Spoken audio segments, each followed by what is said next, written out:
Hello everyone, you're welcome to today's video. So in today's video, I want to quickly show you how to build a Courier website. A Courier website is not something very hard, it's not that hard. So as you can see, this is our website looking beautiful. Let me scroll down for you to look around. Okay, so we have right here, we have a translator. So let me change to Arabic. As you can see, instantly it changed to Arabic. Okay, let me scroll down. So now let's change it back to English language. So you can as well change it to any language of your choice. So without wasting much of our time, let's track a shipment. Click on track shipment. So let's go over to the admin. Let's copy a tracking code. You click on shipments. So let's copy this. Let's go over to the track shipment and paste it there. So let's paste it here. Click on track now. Right here we have the shipment details, the track history.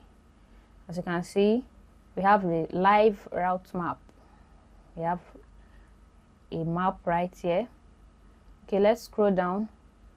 Here we have the current status, shipments created. We have the tracking number, as you can see right here. You can see the shipping dates and the expected delivery dates. Here we have our map, the live route map.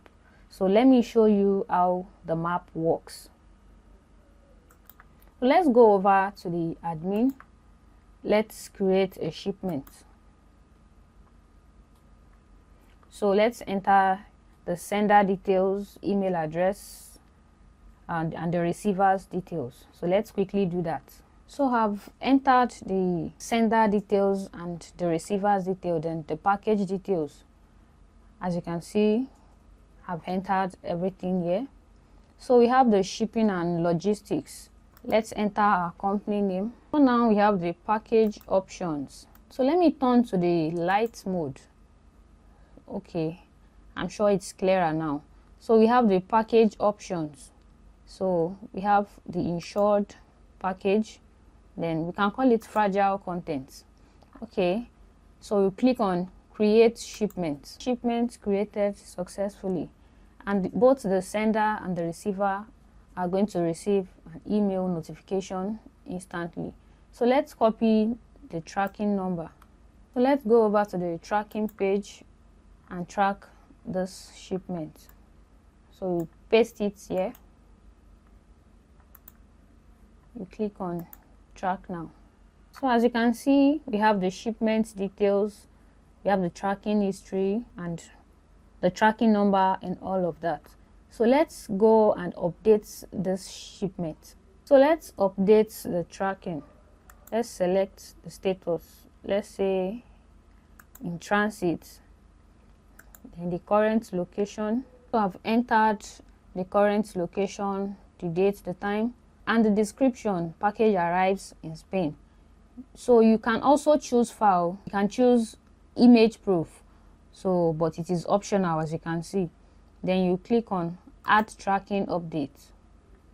Tracking event added successfully. So let's copy the tracking number. Let's go over and track it again. You click on track shipment once again. So you paste the tracking number.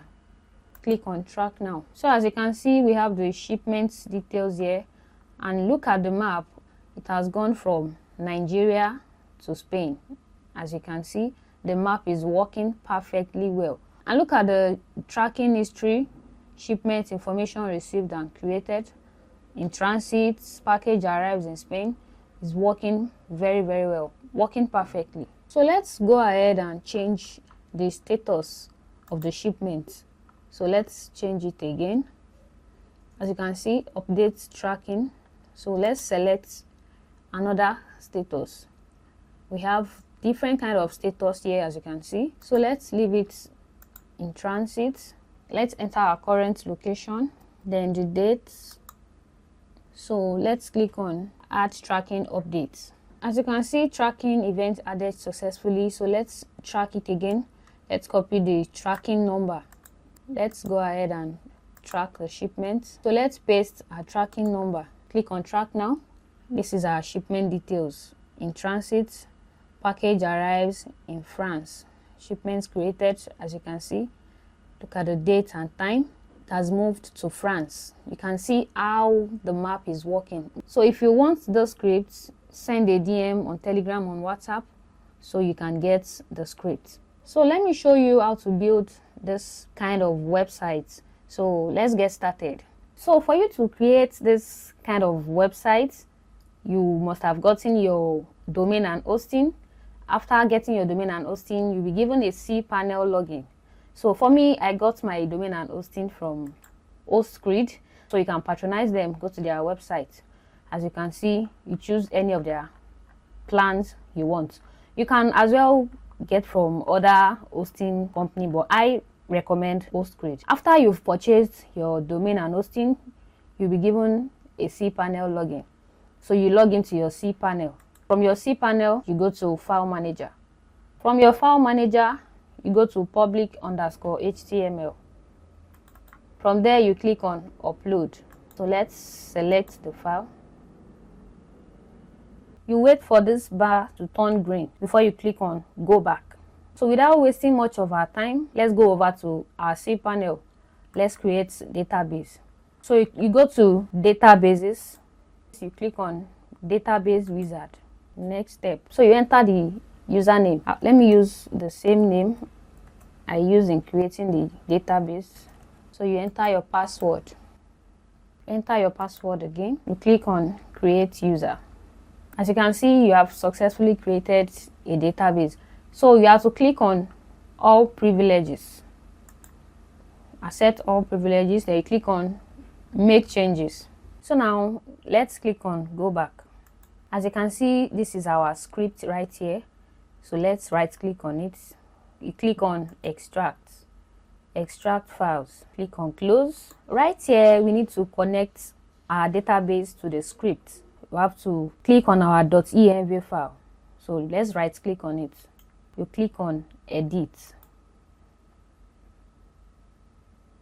Click on Edit once again. So we are going to be connecting the database to our script. So let's go back to our cPanel. Let's copy the database name we created.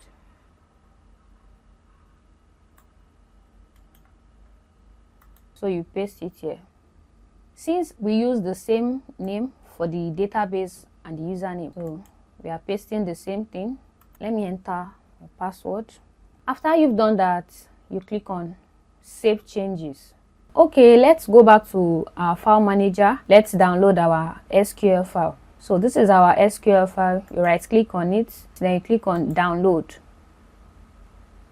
Now let's go over to our cPanel. Let's import our SQL file we just downloaded.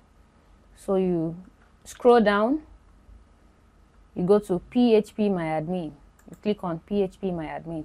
This is our database name.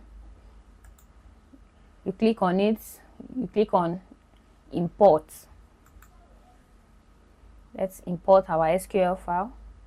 You click on Choose File. As you can see, you click on Open. So you scroll down, you click on Import. Now let's go over to our cPanel. Let's open up our website from there. So let's click on this primary domain. Let's open up our website. As you can see, it's opening up. And here we have it. Our website looking so beautiful. It has a lot of features. Now let's log into our admin. So for us to log into our admin, /admin/login. Now we have to enter our email address and our password for us to sign in. If we go over to our public_HTML, we will find our installation guide. So let's open it. So you click on Edit, and here you can find the information for you to log in to the admin. So let's copy the email and the password.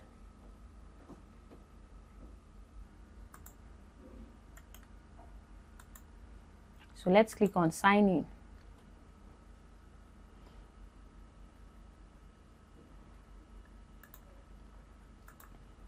Okay, as you can see, we've logged into the admin. So if you want to change the admin email and password, you click on admin, go to profile, then as you can see, you enter the full name, the address, the email address, you change password, then you click on update password. And right here, let's go to the settings. Here we have the system settings, the general information. If you want to change the general information of your company, as you can see, you can choose file. You enter your Facebook URL, your Instagram, all right.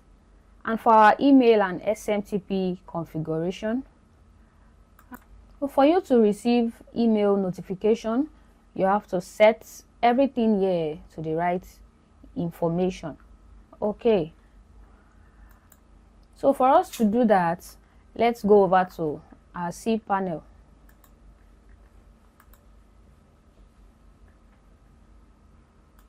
So here your cPanel, you go over to email account. So let's create an email, then password.